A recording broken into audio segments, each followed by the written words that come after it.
محترم صدر جلسہ، اسٹیج پر جلوہ گر معزز علماء کرام اور اس عظیم الشان جلسہ دستار بندی کی مناسبت سے قرب و جوار اطراف و اکناف سے آئے ہوئے مہمان اعظام،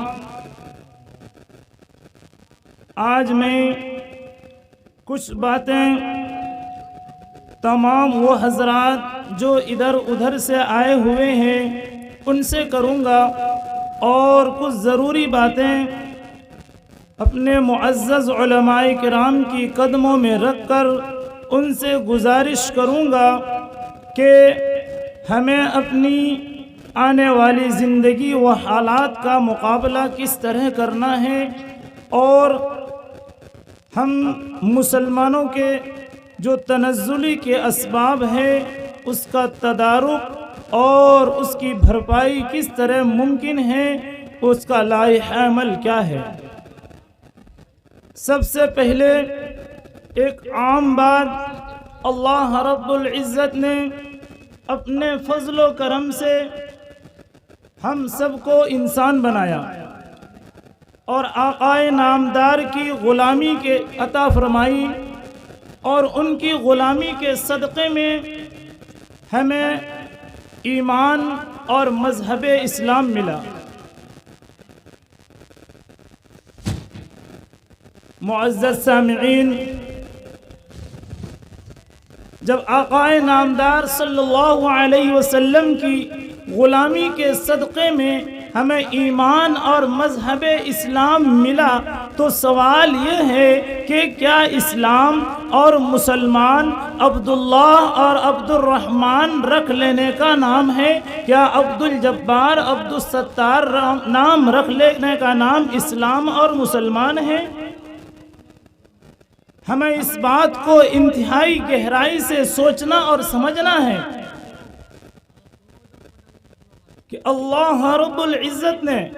اپنے فضل و کرم سے جو ہمیں ایمان عطا کیا ہے، جو مذہب اسلام عطا کیا ہے، اس کی بنیاد کیا ہے، اس کی جڑ کیا ہے، اس کا تقاضا اور منشا کیا ہے،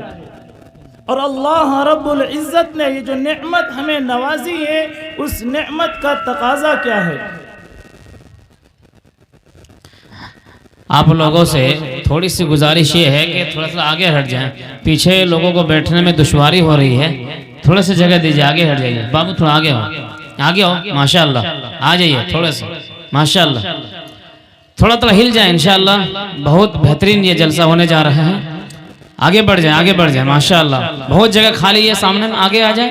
ادھر والے میں آگے بڑھ جائیں، اب تھوڑا سا آگے بڑھ جائیں، ماشاءاللہ آپ آگے بڑھ جائیے، آ جائے تفسحوا فی المجالس۔ آ جائیے تھوڑا سا، پیچھے والے کھڑے ہیں، ٹھنڈی کا موسم ہے، تھوڑا سا آگے آ جائیے، جگہ دیجیے ان لوگوں کو بیٹھنے کا، یہاں پہ جگہ خالی، ادھر آ کے بیٹھ جائیں، ادھر بھی جگہ خالی ہے، دیکھیں یہاں پہ آ کر بیٹھیں۔ معزز سامعین، تفسحوا فی المجالس، مجلس میں جگہ دے بھائیوں کو، اللہ رب العزت ہماری زندگیوں کے اندر کشادگی عطا فرمائیں گے۔ معزز حضرات، میں یہ کہہ رہا تھا کہ میں نے خطبے کے اندر نبی اکرم صلی اللہ علیہ وسلم کی ایک حدیث پاک تلاوت فرمائی جس کے راوی عبداللہ ابن عمر ہے، اور میں جو اب ایک روایت پڑھنے جا رہا ہوں جس کی روشنی میں ہم اور آپ اس بات کو طے کریں گے، اس سوال کا جواب تلاش کریں گے کہ مسلمان کس کا نام ہے، مسلمان ہونے کا مطلب کیا ہے۔ حضرت عمر بن خطاب خلیفہ دوم رضی اللہ تعالی عنہ ارشاد فرماتے ہیں کہ ایک مرتبہ ہم نبی اکرم صلی اللہ علیہ وسلم کی مجلس میں بیٹھے ہوئے تھے، جس طرح سے ہم اور آپ یہ آج مجمع جما کر بیٹھے ہوئے ہیں، اسی طریقے سے صحابہ کرام رضوان اللہ تعالی علیہ مجمعین اللہ کے نبی صلی اللہ علیہ وسلم کی مجلس میں بیٹھے ہوئے تھے۔ چند صحابہ کرام مل کر وہ فرماتے ہیں کہ ہم نحن جلوس عند رسول اللہ صلی اللہ علیہ وسلم، ہم اللہ کے نبی صلی اللہ علیہ وسلم کے دربار میں مجلس میں بیٹھے ہوئے تو یکا یک اطلع علینا رجل، یکا یک اچانک ایک آدمی نمودار ہوا، ایک نومولود کا آمد ہوا، ایک شخص مجلس میں آیا، لا یرا علیہ اثر السفر، اس شخص کے حیات ایسی انتہائی سفید کپڑے، رجل شدید بیاض الثیابی، انتہائی سفید کپڑے، شدید سواد الشعری، اور بال انتہائی کالے، ان کی ظاہری وضاقتہ سے، ان کی ظاہری حیات سے ایسا معلوم ہو رہا تھا کہ یہ کوئی مسافر نہیں ہے، یہ یہیں کا کوئی رہنے والا ہے، لیکن ہم میں سے کوئی شخص اسے پہچانتا بھی نہیں تھا۔ ان کی ظاہری حالت کو دیکھ کر ایسا محسوس ہو رہا تھا یہ کوئی یہی مدینے کا رہنے والا ہے، لیکن اس کی شکل و صورت ہم میں سے کوئی شخص اس سے شناسا نہیں تھا، اس کو پہچانتا نہیں تھا، چہرے سے تو اجنبی معلوم ہوتا تھا، لیکن حیات سے ایسا لگ رہا تھا کہ وہ یہیں کا باشندہ ہے، اور وہ انتہائی بے تکلفی کے ساتھ بالکل بلا جھجک نبی اکرم صلی اللہ علیہ وسلم کے پاس آ کر بیٹھ جاتے ہیں۔ فَأَسْنَدَ رُكْبَتَيْهِ إِلَىٰ رُكْبَتَيْهِ، وہ اپنے دونوں گھٹنوں کو نبی اکرم صلی اللہ علیہ وسلم کے گھٹنے سے اس طرح سے ملا دیتے ہیں،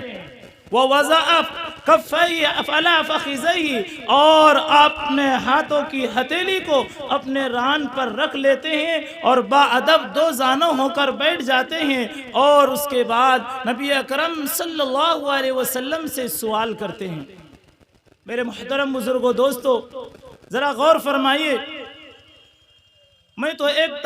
چھوٹا سا ادنا سا طالب علم ہوں، جو کچھ میں اپنے اساتذہ سے ہم نے سیکھا ہے وہ سبق میں سنانے کی کوشش کر رہا ہوں۔ بڑے بڑے علماء کرام ابھی موجود ہیں، وہ آئیں گے اور اسلام کی حقانیت اور اسلام کی جو حقیقت ہے اس کو بیان کریں گے۔ میں بیچ میں ایک بات عرض کر دوں، ہم اور آپ کا ایک ذہن بنا ہوا ہے، وہ یہ کہ خاص طور سے ہمارے علاقے کے اندر ڈھاکر مولانا ندیم صاحب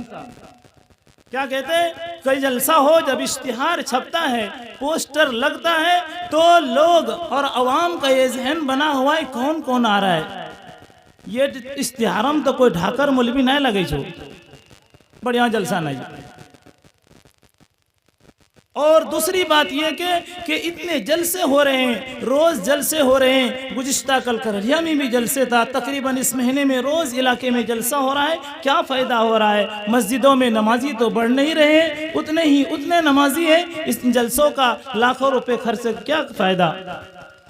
جلسہ کرنے والوں میں اخلاص نہیں ہے، مولانا میں اخلاص نہیں ہے، اس لیے سامعین کو فائدہ نہیں ہو رہا ہے، یہ ہم اور آپ کہتے ہیں۔ میرے محترم بزرگوں، دوستو، اگر یہی بات ہے کہ کہنے والے میں، مبلغ کے اندر اور مفسر کے اندر، بیان کرنے والے کی دل میں اگر اخلاص ہو اور سارے لوگ بات مان جائے، تو موسیٰ علیہ نبینا علیہ السلام کیا مخلص نہیں تھے جو فرعون بغیر ایمان کے دنیا سے چلا گیا؟ کیا ابراہیم علیہ السلام کے دل کے اندر اخلاص نہیں تھا؟ وہ مخلص نہیں تھے، للہ فی اللہ کام نہیں کرتے تھے، جو ان کے خود اپنا حقیقی باپ اس دنیا سے بت تراشتے اس دنیا سے جہنمی ہو کر چلا گیا۔ نمرود اس کے زمانے کا خدائی کا دعویٰ کرنے والا، وہ اس ابراہیم علیہ السلام کی دعوت کے باوجود بغیر ایمان کے دنیا سے چلا گیا۔ آگے چھوڑیے، آخر میں جناب محمد رسول اللہ صلی اللہ علیہ وسلم کی زندگی کو پڑھیے اور حالات مکہ کو پڑھیے تو پتہ چلے گا بڑے بڑے رشتہ دار، وہ ابو طالب جس نے بچپن سے اپنے بھتیجے کو گود میں کھلایا، ان کی پرورش کی، ان کی ہر ضروریات پوری کی، ان کی سہولیات کا انتظام کیا، لیکن بغیر کلمے کے دنیا سے چلا گیا۔ تو یہ بات کہنے والے اب بھی یہ بات کہیں گے کہ محبیت نعوذ باللہ کہ ہمارے نبی کے دل میں اخلاص نہیں تھا، ان کی دعوت مخلص نہیں تھی۔ میرے محترم بزرگوں، بات یہ نہیں ہے آپ لوگوں کے سوال کا جواب یا ہمارے سوال کا جواب خود قرآن پاک میں اللہ رب العزت نے دیا ہے۔ ان اللہ لا یغیر ما بقوم حتی یغیروا بانفسہم، کہ ان اللہ لا یغیر ما بقوم، کہ کسی قوم پر جو حالات آتے ہیں، جو پریشانیاں آتی ہیں، یا جس بگاڑ میں وہ مبتلا ہوتے ہیں، جن برائیوں کی طرف ان کے قدم چل رہے ہوتے ہیں، اللہ کی جس نافرمانیوں کے اندر اس کی زندگی کٹ رہی ہوتی ہے، جب تک وہ از خود اپنے آپ اپنے قدم کو ہدایت کی طرف، صداقت کی طرف، اچھائی کی طرف قدم نہیں بڑھاتے، تب تک اللہ کی طرف سے ان کے مقدر میں ہدایت نہیں آتی ہے۔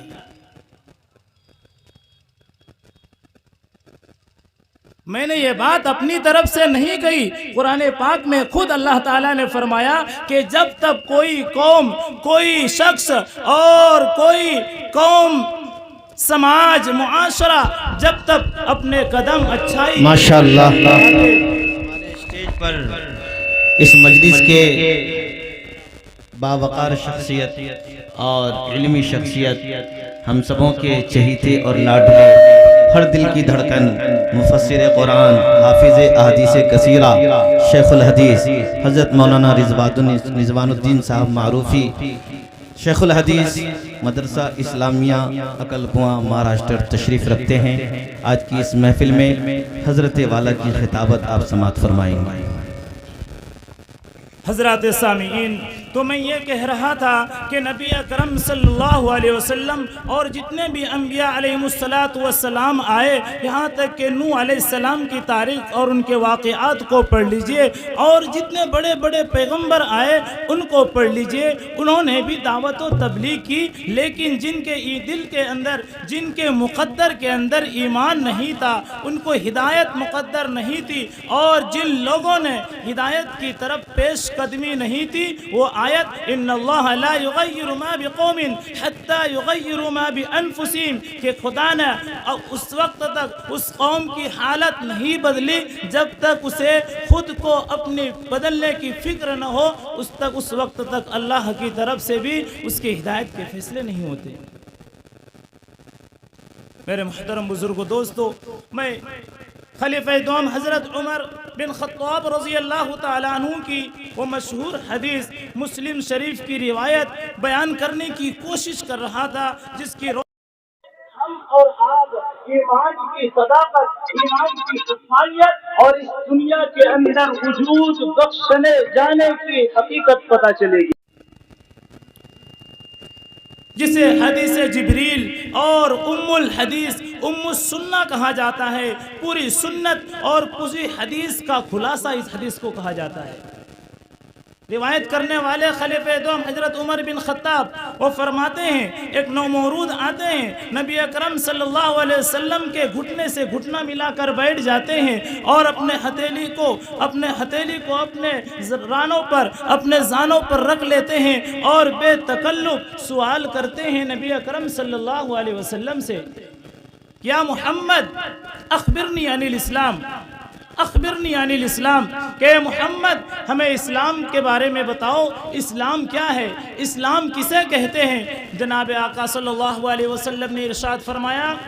اسلام یہ ہے ان تشہد لا الہ الا اللہ وان محمد رسول اللہ۔ اسلام کا پہلا رکن یہ ہے کہ زبان سے اس بات کی گواہی دو کہ اللہ کے سوا کوئی معبود نہیں ہے، وَأَنَّ مُحَمَّدَ رَسُولُ اللَّهِ، اور محمد اللہ کے رسول ہے، اللہ کے سوا کوئی عبادت کے لائق نہیں، اور محمد اللہ کے رسول ہے۔ ظاہری طور پر زبان سے اس بات کا اقرار کرو۔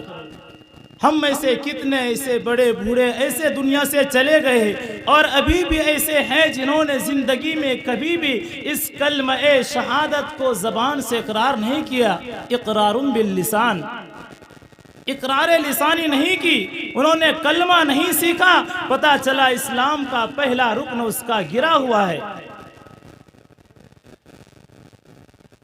دوسرا رکن یہ ہے کہ وَتُقِيمَ الصَّلَاةَ، جس نے کلمہ شہادت کو زبان سے اقرار کر لیا، اللہ کو اپنا معبود مان لیا، دنیا کا خالق اور مالک مان لیا، تو اس کے بعد اللہ کا کمانڈ، اللہ کا حکم، اللہ کا میسج اور پیغام کا ماننا اس کے اوپر ضروری ہو گیا۔ وَتُقِيمَ الصَّلَاةَ، نماز کو قائم کرتے ہیں۔ اللہ کا شکر ہے کہ ہم میں سے ہر شخص یہاں پر وہ موجود ہے جو کلمہ شہادت کو مانتے ہیں دل سے اور زبان سے اقرار کرتے ہیں، لیکن جو دوسرا رکن ہے، دوسرا جو پیلر ہے اسلام کی، جس پر بنیاد ہے تقیم الصلاۃ، نماز کو قائم کرو۔ اور ہم میں سے کتنے ایسے ہوں گے جنہوں نے عشاء کی نماز نہیں پڑھی ہوگی؟ میں تو اس قابل نہیں ہوں کہ میں کہوں کہ آپ لوگ ہاتھ اٹھائیں کون کون عشاء کی نماز پڑھ کے آئے، لیکن خود اپنی گریبان میں جھانک کر دیکھیں، اللہ تو حاضر و ناظر ہے، اسے تو خوب پتا ہے کہ کون بندہ اس مجلس میں کس نیت سے آیا ہے، ہدایت لینے کے لیے آیا ہے یا مجلس کی رونق اور چمک دمک دیکھنے کے لیے آیا ہے، اللہ کی رضا حاصل کرنے کے لیے آیا ہے، مستقبل کو سنوارنے کے لیے آیا ہے۔ تقیم الصلاۃ، اللہ کے نبی صلی اللہ علیہ وسلم نے ارشاد فرمایا، من ترک الصلاۃ متعمدا فقد کفر، کہ جس نے جان بوجھ کر بغیر کسی شرعی عذر کے ایک نماز فرض چھوڑ دی، اس نے کفر کیا، او کافر ہو گیا، ایمان سے اس کا رشتہ کٹ گیا۔ اور ہم اور آپ روزانہ 5 فرض نمازیں غائب کر رہے ہیں، ایک نماز کو جان بوجھ کر چھوڑ دے، ایسا شخص کافر ہے۔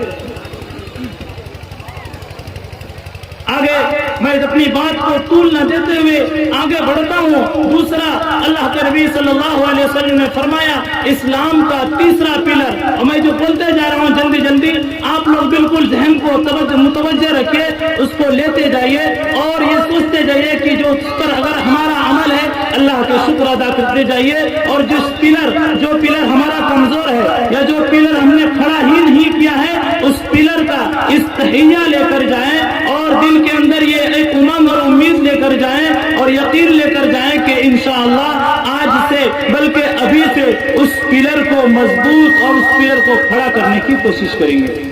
انشاءاللہ۔ تیسرا پلر اور تیسری بنیاد، تیسرا کھمبا جس پر اسلام کھڑا ہے وہ ہے صوم رمضان۔ زکوٰۃ ادا کرنا، اللہ رب العزت نے جو ہمیں مال دیا ہے اس میں اللہ کا بھی حق ہے، اس میں رشتہ داروں کا حق ہے، اس میں غریب مسکین کا حق ہے، اللہ نے اس کو بیان کر دیا ہے۔ جن کو مال دیا ہے اس مال میں اللہ تبارک و تعالیٰ کے تقسیم کرنے کے مطابق لوگوں کا حق ادا کرنا۔ وتصوم رمضان، اور ان قریب رمضان المبارک کا مہینہ شروع ہونے جا رہا ہے۔ کتنے ہمارے نوجوان ایسے ہیں، خصوصاً وہ نوجوان جو اس طرح سے تعمیری کام کرتے ہیں، شہروں وغیرہ میں جاتے ہیں، اکثر روزہ نہیں رکھتے۔ وہ اپنے پلر کو وہ گھر بنا رہے ہیں، تعمیری کام کر رہے ہیں، وہ معمار ہے، دوسرے کے مکان میں مضبوط پلر دے کر اچھے مستری کہلائے جانے والے کا تمغہ اس کے سر پر رکھا جا رہا ہے، اس کے گلے میں میڈل پہنایا جا رہا ہے، لیکن اسے یہ پتا نہیں کہ جس پلر کو کھڑا کر کے کسی انسان کا دنیاوی گھر جو مضبوط کر رہا ہوں، میں خود اپنی آخرت کی ہمیشہ والی زندگی میں اپنے گھر کی پلر کو سرے سے ہی بنیاد ڈالا ہی نہیں۔ میرے محترم بزرگوں دوستو، تیسرا جو چوتھا رکن وہ روزہ، عہد کرے کہ انشاءاللہ اس بار تمام لوگ رمضان المبارک کے پورے روزے رکھیں گے۔ اللہ کے نبی صلی اللہ علیہ وسلم نے آگے ارشاد فرمایا، اور پانچواں رکن اسلام کا یہ ہے وَتَحُجَّ الْبَيْتَ إِنِ اسْتَطَاعَ إِلَيْهِ سَبِيلًا، اور کعبۃ اللہ شریف میں حج کے لیے جانا، کعبۃ اللہ کا حج کرنا، جس کو اللہ رب العزت نے استطاعت دیا ہو وہاں تک جو جا سکتا ہو، زندگی میں ایک بار اللہ کے گھر کی زیارت کے لیے جانا، مقررہ شرائط کے مطابق جو شخص ان 5 کاموں کو کرتا ہے، کلمہ شہادت لا الہ الا اللہ محمد الرسول اللہ اپنی زبان سے اقرار کرتا ہے اور تقیم الصلاۃ نماز کی پابندی کرتا ہے، وتؤتی الزکاۃ اللہ نے وسعت و گنجائش دی ہے تو اللہ کا مقرر کردہ حصہ نکال کر حصے داروں کو پہنچاتا ہے، وتصوم رمضان اور رمضان المبارک کے روزے رکھتا ہے، وتحج البیت ان استطاع الیہ سبیلا اور اللہ نے جن کو وسعت دیا ہے اپنے مال کے ذریعے سے اللہ کی رضا حاصل کرنے کے لیے کعبۃ اللہ کا حج کرنے جاتا ہے، وہ شخص مسلمان ہے، وہ شخص مسلمان ہے۔ آج ہم دو باتیں ایسی جانیں گے جس کو ہم ایک جیسے سمجھتے ہیں، ایک ہے مسلمان، ایک ہے مومن، ایک ہے اسلام اور ایک ہے ایمان۔ ابھی جو میں گفتگو کر رہا تھا نبی اکرم صلی اللہ علیہ وسلم کے مبارک الفاظ کے سہارے سے آپ کے سامنے کو ہم سب مل کر اسلام کو سمجھنے کی کوشش کر رہے تھے۔ جن لوگوں کے اندر، جس شخص کے اندر یہ 5 باتیں پائی جائے گی وہ شخص مسلمان ہوگا۔ قالت الاعراب آمنا قل لم تؤمنوا ولكن قولوا اسلمنا۔ سورہ حجرات کے اندر اللہ تبارک و تعالی نے دیہاتیوں کا، بد دعاؤں کا ایک قول نقل کیا، ان کی بات اور ان کے عقیدے کو نقل کیا۔ انہوں کہتے تھے شروع میں جب اسلام لایا، ایمان لایا تو وہ کہتے تھے آمنا، اے محمد ہم ایمان لے آئے، ہم مومن ہو گئے ہیں۔ اللہ کے نبی صلی اللہ علیہ وسلم کے پاس جبرائیل امی وحی لے کر آئے، اللہ کا پیغام آیا کہ اے بچوں، اے دیہاتیوں، تم کس گمان میں ہو، کس خام خیالی میں پڑے ہو؟ تم یہ سمجھ رہے ہو کلمہ لا الہ الا اللہ زبان سے کہہ لینے سے تم مومن ہو گئے؟ نہیں، ابھی تم یوں کہو اسلمنا، ہم صرف ظاہری مسلمان ہوئے ہیں، تمہارے اندر اللہ کی وحدانیت، اللہ کی یکتائیت، اللہ کی قدرت و قہاریت تمہارے خون اور گوشت پوست کے ریسے میں رچا بسا نہیں ہے، یہ تم نے ظاہری اعمال کر کے صرف اسلام کے دائرے میں آ گئی ہو۔ آگے اللہ کے نبی صلی اللہ علیہ وسلم سے جبرائیل امین نے سوال کیا، یا نبی اللہ اخبرنی عن الاسلام، ایمان کے بارے میں بتائیے، ایمان کسے کہتے، ایمان کیا کیا چیزیں ہیں؟ اللہ کے نبی صلی اللہ علیہ وسلم نے ارشاد فرمایا، اللہ کے نبی صلی اللہ علیہ وسلم نے ارشاد فرمایا ایمان یہ ہے کہ ان تؤمن باللہ وملائکتہ وکتبہ ورسولہ والیوم الآخر والقدر خیرہ وشرہ من اللہ تعالی، کہ ان 6 چیزوں کا نام ایمان ہے کہ دل سے اللہ پر ایمان لینا کہ اے اللہ ہی خالق و مالک ہے، تمام جہانوں کا پالنہار صرف اللہ ہے، اور ملائکتی اور فرشتوں پر ایمان لانا، یہ فرشتے کون ہیں؟ یہ فرشتے اللہ رب العزت کی نور سے بنائی ہوئی ایک مخلوق ہے، ان میں الگ الگ طبقات ہیں، ان کے الگ الگ کام ہیں۔ اللہ تبارک و تعالی نے قرآن پاک میں ارشاد فرمایا، لَهُ مُعَقِّبَاتٌ مِّن بَيْنِ يَدَيْهِ وَمِن خَلْفِهِ، کہ ہم نے انسان کی حفاظت کے لیے فرشتے مقرر کر رکھے ہیں،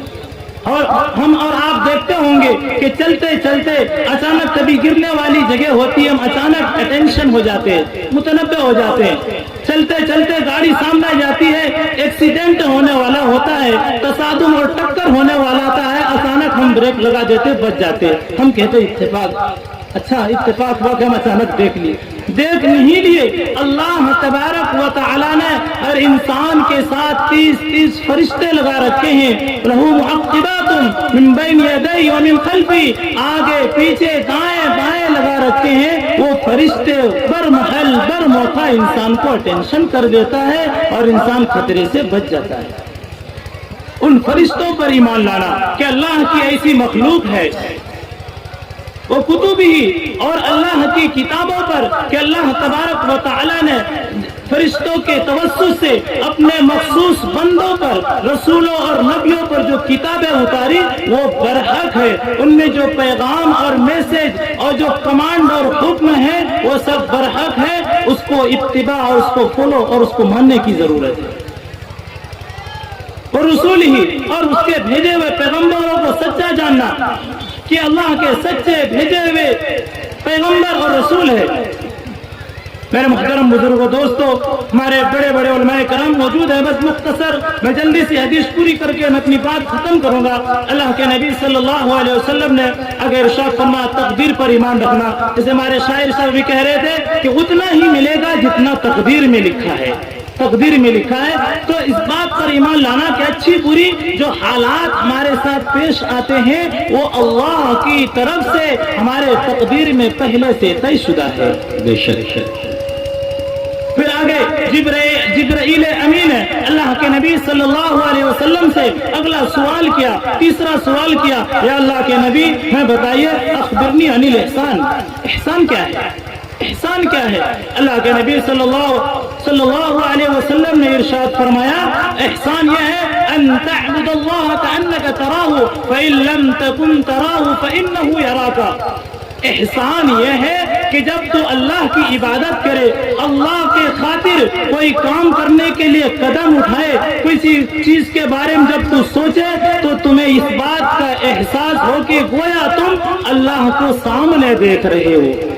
فَإِن لَمْ تَكُنْ تَرَاهُ فَإِنَّهُ يَرَاكَ۔ اگر یہ کیفیت پیدا نہ ہو سکے، یہ حیات، یہ احساس اور فیلنگ نہ آ سکے کہ تم اللہ کو دیکھ رہے ہو، یہ ایمان کی سب سے اونچا درجہ ہے جو نبیوں اور رسولوں کو عطا ہوتا ہے، اور امتیوں کو، عام الناس کو جو احسان کا نچلا درجہ ہے وہ یہ ہے فَإِن لَمْ تَكُنْ تَرَاهُ فَإِنَّهُ يَرَاكَ۔ اگر ہم نہیں دیکھ پا رہے ہیں تو خلوت اور جلوت میں، تنہائی کے اندر، مجمع کے اندر، بازاروں کے اندر اس بات کا احساس لانا کہ اللہ مجھے دیکھ رہا ہے۔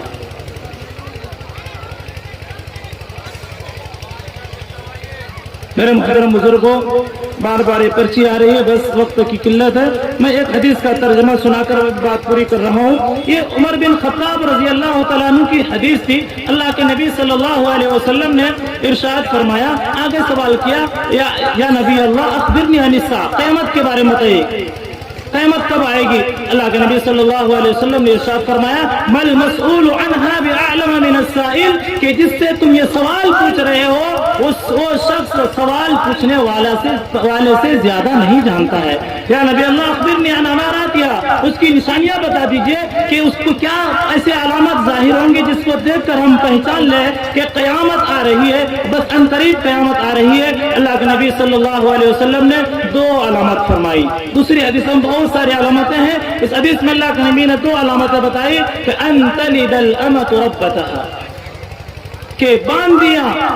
لڑکیاں، نوکرانیاں اپنی مالکن کو جنم دینے لگے۔ محدثین نے فرمایا اس کا مطلب یہ ہے کہ بچے اپنے والدین پر حکمرانی کرنے لگے، چھوٹے لوگ بڑوں کو اپنا ماتحت کرنے لگے، شاگرد و استاد پر حکمرانی کرنے لگے، بچے، بیٹے اور بیٹیاں ماں باپ کو اپنے حکموں تلے چلانے لگے، ان کی نافرمانی کرنے لگے۔ سمجھ لو کہ ایسا وقت آ جائے بہو اپنے ساس اور سسر پر حکومت کرنے کی کوشش کرنے لگے، سمجھ لو قیامت قریب آ رہی ہے۔ پھر فرمایا انتر الحکایت الحوات العالت رعاء الشائی، کہ جب تم اس حالت اور یہ ماحول دیکھو کہ ننگے پو چلنے والے، ننگے بدن پھرنے والے اور تنگ دستی اور محتاجگی کی زندگی گزارنے والے، جھوپڑیوں میں رہنے والے لوگ، یتطاولون، بکریاں چرانے والے، جنگل میں رہنے والے چرواہے قسم کے لوگ، یتطاولون فی البنیان، مکانات بنانے میں ایک دوسرے پر فخر کرنے لگے، ایئر کنڈیشن گھروں میں اور محلوں میں رہنے لگے، سمجھ لو قیامت کا مکھڑا اب ظاہر ہو چکا ہے۔ میرے محترم بزرگوں دوستو، میں نے خطبے کے اندر ایک مختصر حدیث پڑھی تھی، بس میں اس کا سادہ سا ترجمہ کر کے میں اپنی بات پوری کر دوں گا۔ اللہ کے نبی صلی اللہ علیہ وسلم سے عبداللہ ابن عمر، جس کی حدیث ہم نے جس صحابی خلیفہ دوم کی سنی، ان کے لڑکے عبداللہ رضی اللہ تعالیٰ عنہ فرماتے ہیں میں نے نبی اکرم صلی اللہ علیہ وسلم کو ارشاد فرماتے ہوئے سنا۔ اللہ کے نبی صلی اللہ علیہ وسلم نے ارشاد فرمایا، میں ایک جملے کو حذف کر کے آگے کی روایت پڑھتا ہوں، اذا اخذتم اذناب البقر، جب تم گائے بھینسوں کے دم کو پکڑے رکھو گے، اس کے چپکے رہو گے، وَرَضِيتُمْ بِالزَّرْعِ اور کھیتی باڑی کو ہی اپنا نصب العین بنا لو گے، اسی میں مست ہو کر رہو گے۔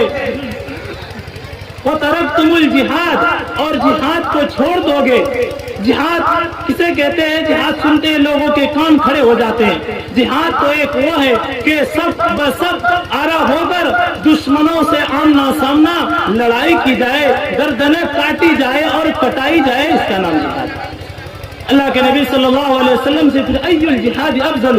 اللہ کے نبی صلی اللہ علیہ وسلم نے ارشاد فرمایا کہ جہاد کے ان تجاہد نفسک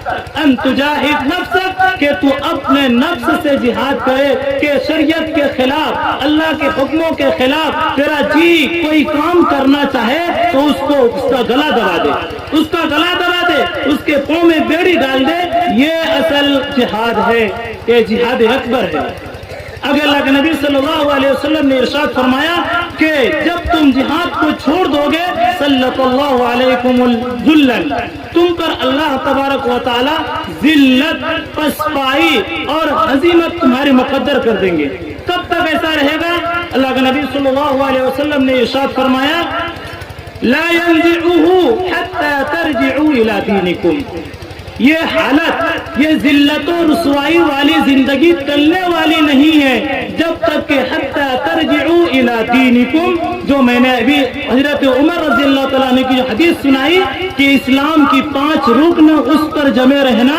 اور ایمان کے جو 6 ارکان ہیں، ایمان باللہ، ایمان بالرسول، ایمان بالکتب، ایمان بالملائکہ اور ایمان بالقدر خیرہ و شرہ پر ایمان لا کر اس پر جمے رہو گے حتی ترجعوا الی دینکم، تو پھر تمہیں اللہ تبارک و تعالی وانتم الاعلون ان کنتم مؤمنین، کہ تم ہی سر بلند رہوگے اگر تم سچے پکے مومن رہتے۔ میرے محترم بزرگوں، دوستو، آج حج لے کر جائیں گے انشاءاللہ ہم ان 11 ارکان پر، اسلام کے 5 رکن اور ایمان کے 6 رکن، ان 11 باتوں پر مرتے دم تک خود بھی اور اپنے اہل و عیال کو بھی جمائے رکھنے کی پوری کوشش کریں گے۔ اللہ رب العزت ہم سب کو کہنے کے ساتھ عمل کرنے کی توفیق عطا فرمائے۔ وآخر دعوانا الحمدللہ رب العالمین۔